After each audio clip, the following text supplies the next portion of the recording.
emagumbini amanomhlaba ngiyabingelela ubingelako umthandazi bangini. uNkulunkulu namandla, uNkulunkulu Jehova ngongcwele siyakhulekela Nkosi yamakhosi.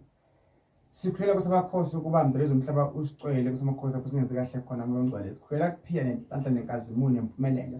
Bafuna umsebenzi, badinga inhlanhla, badinga umendo. uNkulunkulu ongcwele siyakhuleka Nkosi yamakhosi. Sisize Nkosi yamakhosi uze ube nathi. Ungabikho umnyama empilweni zethu, kube nokukhanya phakathi. Amen. Ngikho khona ekhaya kumele sikhuleke sithandaze ngoba yonke into ekhona emhlabeni letho bani uNkulunkulu. Ngikho khona ekhaya yonke into iyakhulekela, yonke into iyathandazela ngoba kunabantu nje manje ufuna umsebenzi, ufuna inhlanhla, ufuna umshado, ufuna umendo.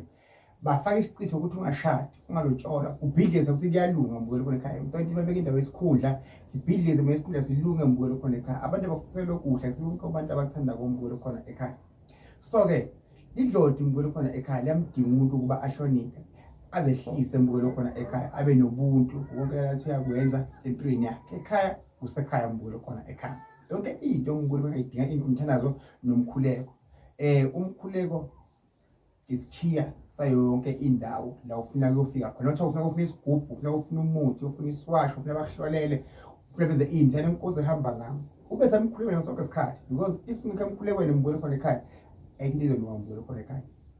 Ngithi kuwe ngithinte lapha mthandazi bami ngembona ebona ngenza ngikho khona ekhaya. Lapho ufuna ukugezwa, ufuna vele inhlanhla, uvule kumsebenzi, sikukhulekise sithandaze ngikho khona ekhaya. Ufuna ukuhlola online yakho uyafuna hlole ngikho khona ekhaya. Njalo ngemasonto ngasebandleni lapha la ngikhonza khona ngikho khona ekhaya. So ke kungapheli imandla futhi ungayibukeli phansi.